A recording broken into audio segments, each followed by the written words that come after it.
राजयोगियों ने कभी यहां पर बहुत कठिन तपस्या की थी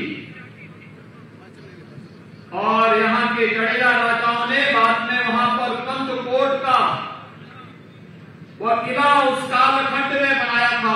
आज भी वहां पर यहां के वैभव, यहां के परिश्रम और यहां के आम जनमानस के मन में व्याप्त आस्था यहां देखने को मिलती है। और इसलिए इस धरती को, उन सभी योगियों को, पूज्य संतों को नमन करते हुए आप सभी का मैं अभिनंदन करता हूं। भाइयों बहनों, गुजरात की धरती सदैव देश के संकट के समय नेतृत्व देने वाली धरती है। आप याद करिए, उत्तर प्रदेश के मथुरा वृंदावन में जन्मे कान्हा कृष्ण कन्हैया जब गुजरात की धरती पे आते हैं तो द्वारिकाधीश कहलाते हैं। आज मुझे प्रातः द्वारिकाधीश के मंदिर में दर्शन करने का सौभाग्य प्राप्त हुआ। भाइयों बहनों, ये देश जब पुरानी की बेड़ियों से टकरा हुआ था, तब इसी गुजरात की धरती में जन्म लेने वाले राष्ट्रपिता महात्मा गांधी ने देश को आजादी दिलाने के लिए जो नेतृत्व दिया, आज दुनिया उसका अनुसरण करती है। जब ब्रिटिश गवर्नमेंट भारत को टुकड़े टुकड़ों में बांटना चाहती थी, उस कालखंड में लोक पुरुष सरदार वल्लभ भाई पटेल भी गुजरात की माटी ने ही भारत को दिया और उन्होंने भारत राज्य का एकीकरण करने में अपना योगदान दिया।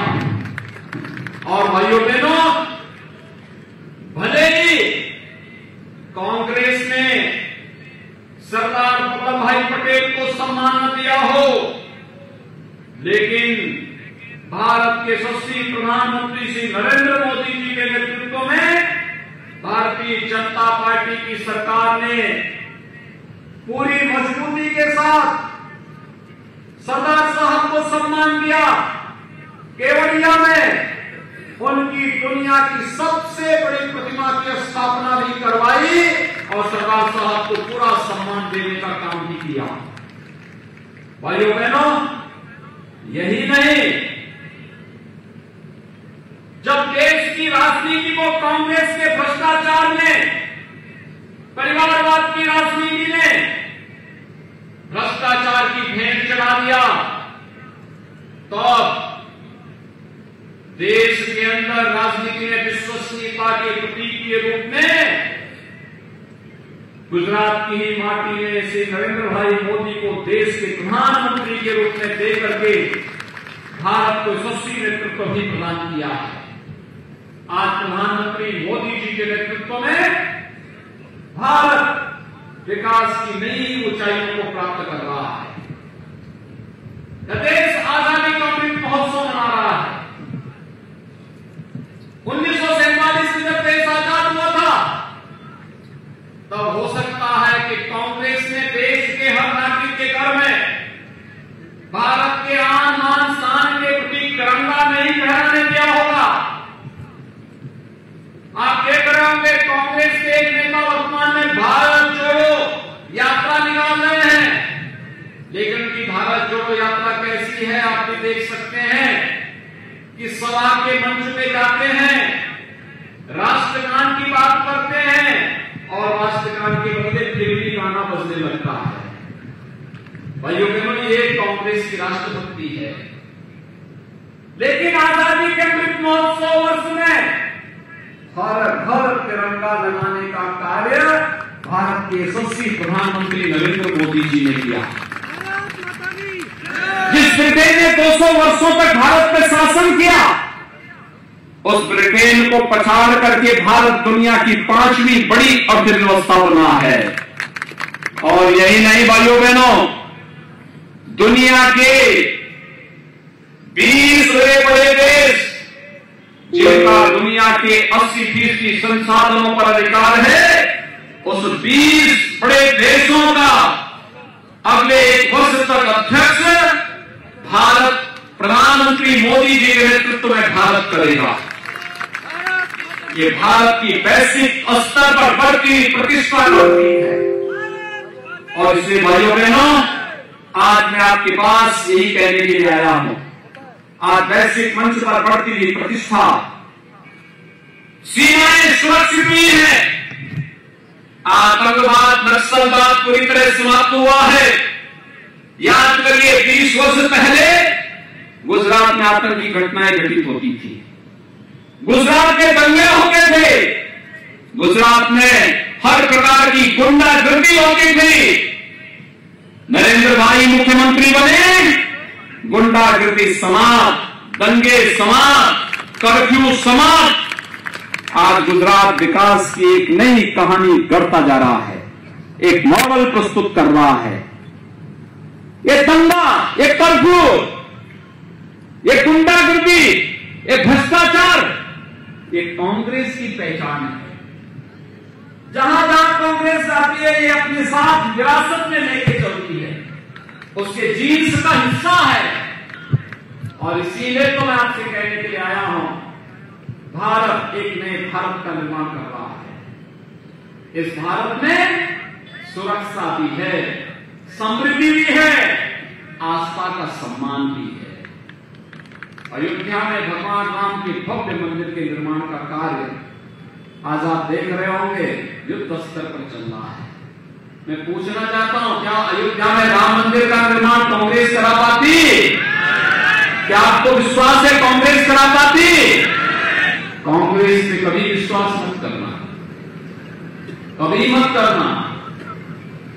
कांग्रेस कभी राम मंदिर का निर्माण नहीं करा पाती। जब सरदार साहब ने सोमनाथ के मंदिर के पुनरुद्धार का पीड़ा उठाया था, तब कांग्रेस की पार्टी ने उसका विरोध किया था। जब राम मंदिर आंदोलन का नेतृत्व भारतीय जनता पार्टी समर्थन देने के लिए खड़ी हुई थी, कांग्रेस ने तभी विरोध किया था। और इसलिए भाइयों बहनों, आज अयोध्या में भगवान राम के भव्य मंदिर का निर्माण ये प्रधानमंत्री मोदी जी की दृढ़ इच्छा शक्ति और कुशल नेतृत्व का एक परिचायक है।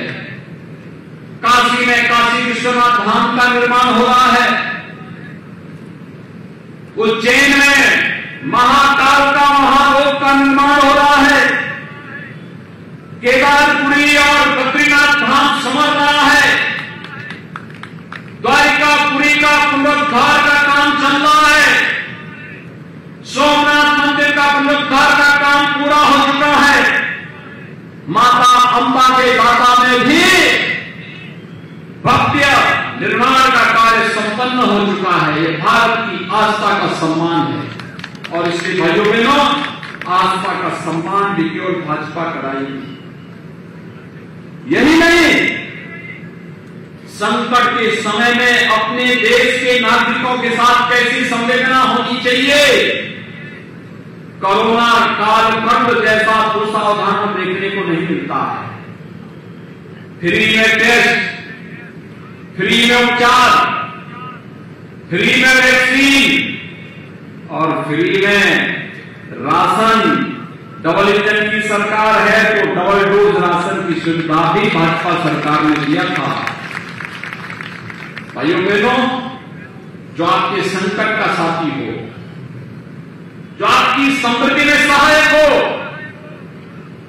देश की आंतरिक और बाह्य सुरक्षा को सुदृढ़ रख सकता हो, आस्था का सम्मान कर सकता हो, बहन बेटियों को सुरक्षा दे सकता हो, सत्ता में आने का अधिकार उन्हीं को है।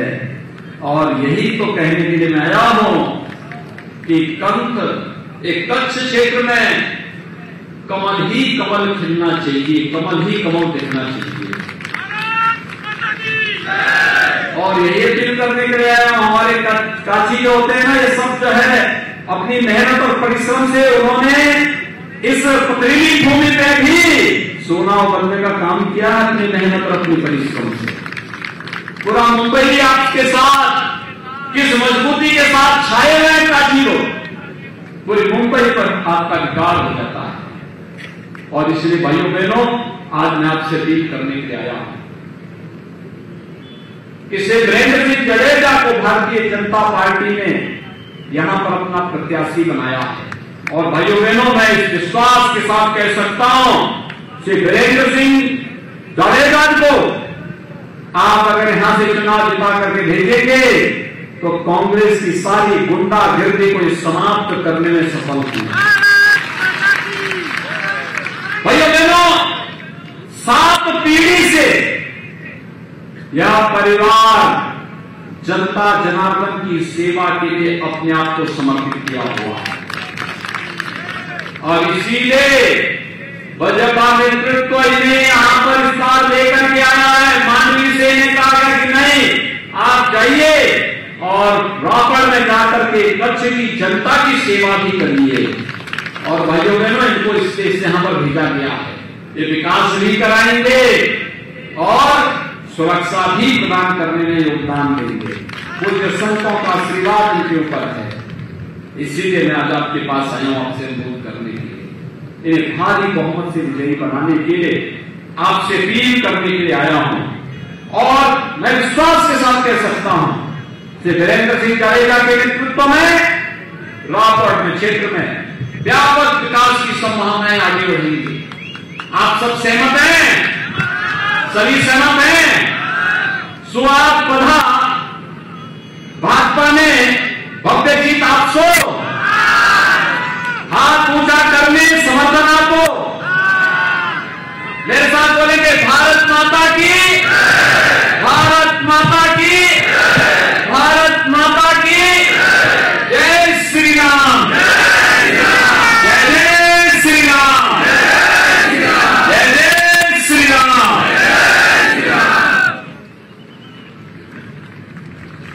बात हम आपको विश्वास दिलाते हैं, परम पूज्य योगी आदित्यनाथ जी अपने